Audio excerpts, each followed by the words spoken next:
sweet. My audio is not included. Good. No. Not currently.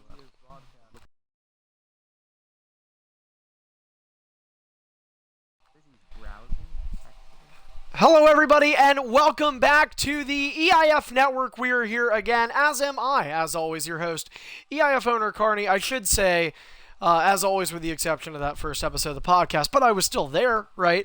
Anyway, guys, hopefully nobody's including audio because Aaron's talking a lot, and I don't want that to happen. But what we are going to see Aaron do is compete, as Aaron will be defending his undisputed Superstar Championship for the first time since he won it for the first time in his career just over 2 weeks ago at Collision Course. And it's going to be the last time this title is defended before victory votes live on the EIF Network Saturday, July 9th. It's our next major pay-per-view event, and we're hoping that you will be there.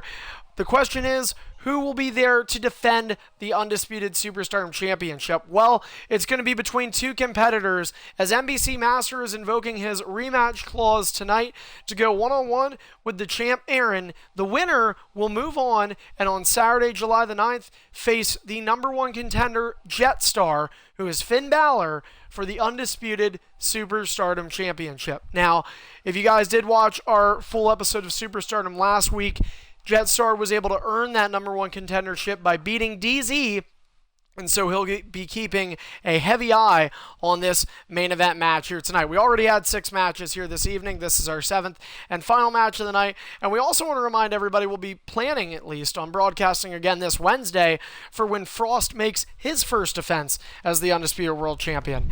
Again, this stipulation was chosen as an Extreme Rules match by NBC Master. Tripod has been allowed to watch by both our competitors, as in terms of having an absolute live look in, and judging by Aaron's open game session, the match is up.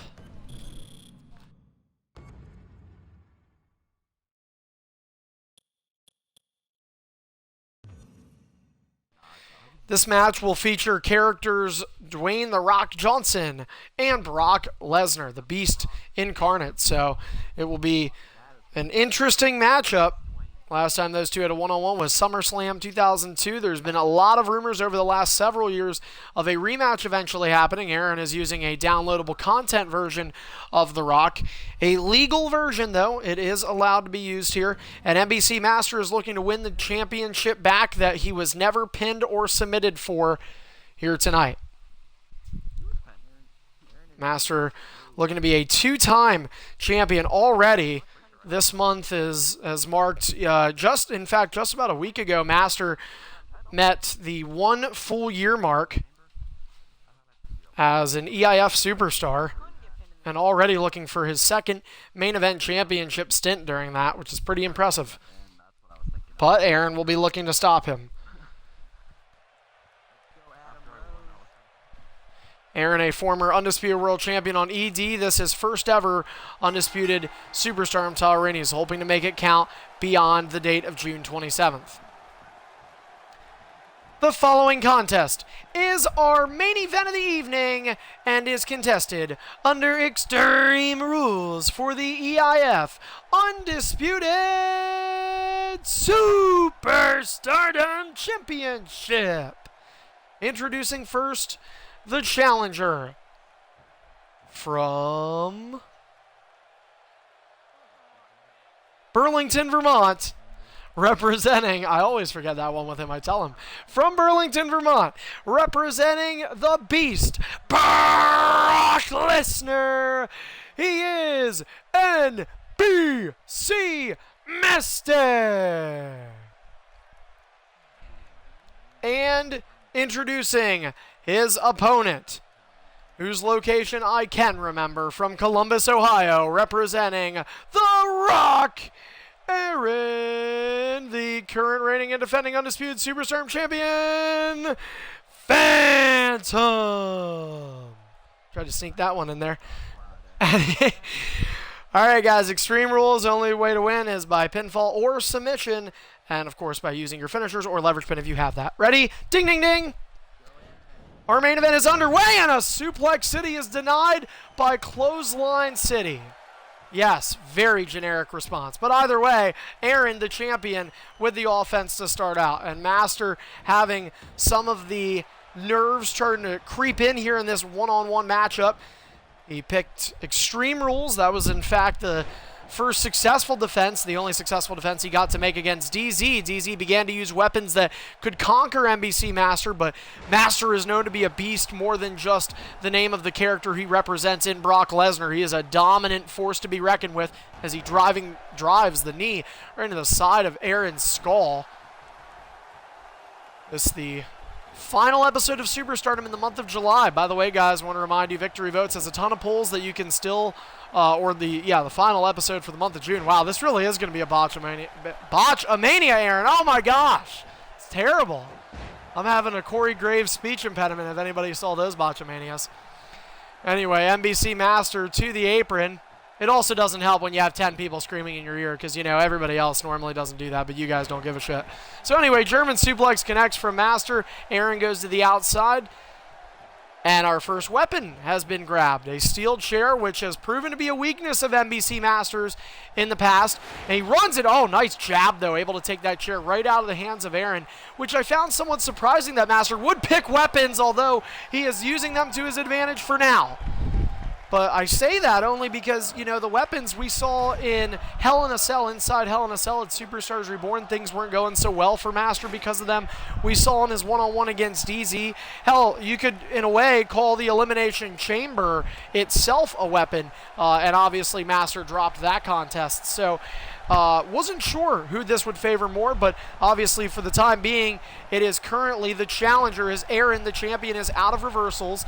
Aaron also competed in the finals of this year's Battle for Glory All-Stars tournament, but one thing that's been noticed or noticeably evident about Aaron over the last couple of weeks here is he hasn't been on a lot. He's had some commitments outside the world of Xbox Live as Master kindly welcomes him to Suplex City. The cover athlete of WWE 2K17 is looking to be represented by the current face of EIF Superstardom as Master with his first time.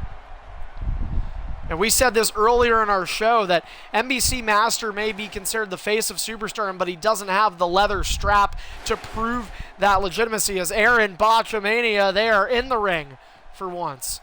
I should say temporarily in the ring because it floated right back to the outside, being that steel chair that Aaron attempted to toss in.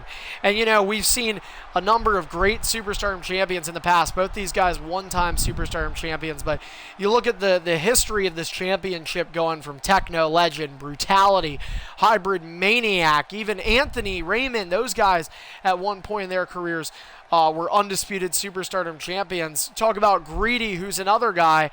And, you know, Greedy, we noticed something on our EIF Network account, which you guys can follow us there on Twitter using @EIF Network.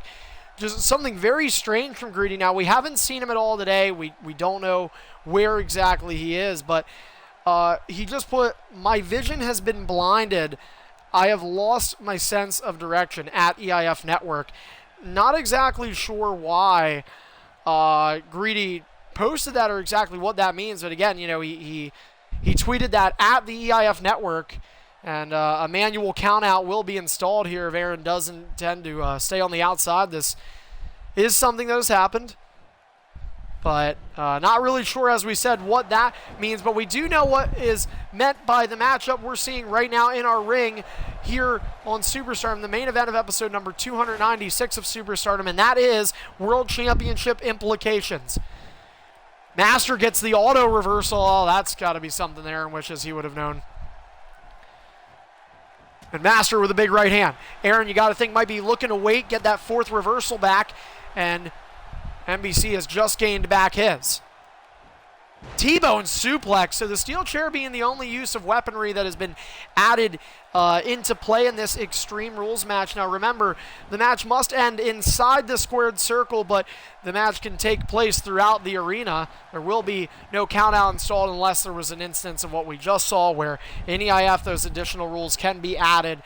We have seen it used in the past, and look at Master. We talk about weapons. Well, he just took that chair, said, you know what, I don't need it to beat this guy. And Master is certainly in a much more comfortable position health-wise over Aaron as another German suplex delivered to the champion. And we talk about Aaron not being able to compete as much due to some factors going on outside of the Xbox realm. But, you know, there's an age gap here between these guys in real life. You know, Aaron What are you, Aaron? 20 now, right? Big dog. 20 in October. So Aaron obviously succumbing to the tag of an adult and what it means to be that NBC Master. This kid's a young buck, still a teenager here. Can't even drive yet. Not even legally allowed to drive. Neither can Aaron, but that's a different story. Either way, Aaron back to both feet, forearm to the back, and oh, look at that, driving the knee into the lower spine of Aaron, who's fortunately able to get out of that, and a Samoan drop connects for the champion. But, you know, going back to that age difference, a lot of times you think that maturity can overcome the youth, but in this case it doesn't. It gives Master, a guy who doesn't have as many real-life commitments, the opportunity to be on the game more, the opportunity to be able to compete more, to practice more, and that's an advantage that Aaron, unfortunately, is not going to be given the luxury of. But right now, Aaron is just trying to size up his opponent, trying to measure up how to win this match. Neither of these guys have hit a finisher yet, so it is far from being all said and done. Momentum certainly on NBC Masters' side in terms of the numbers, but as of late, Aaron has been pushing forward, but Master with that reversal, and he is one move away. There it is, the stomp, 2 finishers in hand for the challenger. Master held that title for 28 days. He's been without it for 16. Far too long in Master's eyes. And Aaron with another taunt, and Master, smart move by a guy who may not have as much ring tear as Aaron does, but, you know, it was a smart move. He was just about to dart in, then he realized Aaron was going to complete that taunt, which I believe was Aaron's second taunt. Aaron doesn't even know. Tribot just says it out of nowhere. But either way, and I believe NBC's only done one. Forearm to the face from Aaron. Here goes Aaron, ducking underneath. Big clothesline connects from the People's Champ, and then he criticizes the knowledge of Master. Perhaps age is a factor here. Aaron the higher number and hoping to be the better man here tonight. And again, knocking some sense into Master. Master wants to take him to Suplex City while Aaron's going to bring him over to the clothesline corner, but now Suplex City is back. Master, oh, he's got Aaron on the shoulders, the champion, sent for the ride, F5 connects. Rolling him over, hooks the leg. Do we have a new champion? 1, 2, and Aaron keeps this match and his title reign alive. Aaron has yet to defend in a main event, or has yet to have a successful main event championship defense. He held the undisputed world title last January of 2015 for 3 weeks before his first defense, in which he dropped that title in a multi-man. But this is his first one-on-one undisputed championship match, and Aaron's got to make the most of this opportunity. But of course, Master thinking the same thing as he is beginning to punish the champion, which he has done for large parts of this matchup already. Big knee to the ribs, driven in, kick to the midsection. Aaron sees it all the way. Master retaliates, running back, and out goes the challenger. We wanted to give these guys a little bit of time here in our main event, already going into overtime now. We do thank our viewers who are watching despite Monday Night Raw being on. Yes, we all know it's not that great, but we still appreciate you being here anyway. Tyron Hunt is not one of those people that is here. He'll get a shout out, though, because we know he's watching Raw and every single other wrestling promotion that is having a show at Monday at 9 p.m. Eastern. As Master begins rearranging the furniture, first the table, now the stairs. Oh, and those stairs hit Aaron!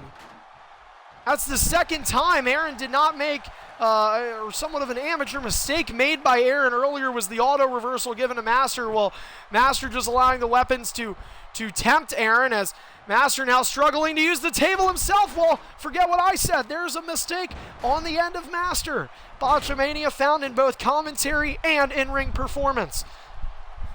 And now Aaron going to use that table as a weapon. You guys think he's going to set up something cool? Absolutely not. He's trying to use this to be cheap, just like every other EIF main eventer. But it's okay because he's got 2 finishers. His challenger has hit 1 and still has 1 in possession. Master thinking Aaron was going to try and get him to go on that. Didn't work out. Clothesline from hell misses. And yes, I called it that because you can't tell me it doesn't look like a big-ass clothesline. Aaron's got to be careful about the stalling. He makes the right decision, picks up NBC Master. Big knee to the chest of the challenger, who is in recovery mode now. And what does Aaron do next? Smart move from Aaron. Didn't want to even let Master gain the signature. And he's stealing the finisher. F5 from Aaron to Master. Is Master going to get beat off his own finisher? 1, 2, and Master gets the shoulder up. Not just yet, but guys, take a look. Aaron still has 2 finishers because he just gained his 3rd finisher when he did that. Maybe Master forgot that Move Thief was a thing for The Rock. Nice reversal from the challenger. Kick to the midsection. Aaron sees it all the way. Big clothesline connects for the champion, who is now starting to get his feet underneath him. Oh, wait a minute. Master stopping the taunt. It did not complete. Belly to belly, and Master shows you that's the way to taunt. We're all not up at 2 taunts aside. Or is it 3-2? I'm sorry. 3-2 Aaron. Because he did that once on the ground. Well, I'm sorry, while Master was on the ground earlier. Master misses the table shot once, twice, and the champ will escape. So we talked about Aaron not being able to play as much, but oh, wait a minute. Well, another mistake for Aaron. He's jabbed at from the top and then backing up, getting back down. Reverse clothesline connects for Master. You know how desperately these guys would love to get one or the other out of reversals right now. A free finisher in an Undisputed Championship match. I mean, that means a lot. Obviously, these guys are going to take everything they can. And Aaron is out of reversals, but what does he do next? Oh, he's going for the rock bottom, and he got it reversed. He got it reversed. But look at Master's stamina. He doesn't have the stamina, but he can stall. He can stall now. When you are out of reversals, it's completely legal here. And there it is. Oh, no. F5 on the table. Aaron hit the top part of his body on that table, and he's going to get pinned on top of it, too. 1, 2, and no, Aaron still has some fight. My goodness, what a vicious F5, the only finisher we've seen in this match, despite both superstars hitting finishing blows. What a main event here on Superstardom. This is why for the last 2 years, it's reasons like this that this brand has competed for the top supremacy in the league. Aaron not able to reverse, another F5 on the table to Aaron. 3rd time, is it the charm? Hooks the leg, no rope break in an Extreme Rules match. Aaron's going to have to rely on kicking out, and he cannot. We have a new Superstardom champion, NBC Master. 28 days with it, 16 without, and he is back, baby, on top of the Superstardom brand as its 2-time undisputed champion. And Master is what he represents. The next big thing, the Beast, the Brock Lesnar of EIF, and he has put the league on notice, but most importantly, a certain superstar from New York, that being Jetstar, who is looking to resurge, and he's looking to do what he did back at the end of 2015 and the beginning of 2016. That is compete to be a main event champion on Superstardom like he was. The difference between now and then was NBC was not in his path, in his way, and he's going to be this time. So guys, there's one of our 2 confirmed main events on Saturday, July 9th at the 9th annual Victory Votes pay-per-view event for the Undisputed Superstardom Championship. It will be the #1 contender, Jetstar, versus the new Undisputed Superstardom champion, NBC Master, the Beast versus the Demon. Brock Lesnar versus Finn Balor. I can't wait. And don't forget, guys, if you do not want to miss that event or any other broadcasts that may occur here, make sure you follow us here on the EIF Network, as well as Twitter using @EIF Network. Maybe you can crack the code of the encrypted tweet sent out by Greedy earlier this evening, as well as finding out more information about EIF through Twitter, such as breaking news alerts and more. If you missed any of our past broadcasts, you can check them out here, and if they're not available here, I guarantee you'll find hundreds more on our YouTube page, EIF Archive. Please subscribe to that. It's EIF ARCHIVE. And for any information you weren't able to get covered through those multiple outlets, head over to our main website, leaguelineup.com/EIF Lives, to find out more, including how to become a member of Extreme International Fighting today. So guys, once again, thank you for tuning in. NBC Master stuns Aaron and is yet again the king of superstardom. We will see you next time right back here on the EIF Network.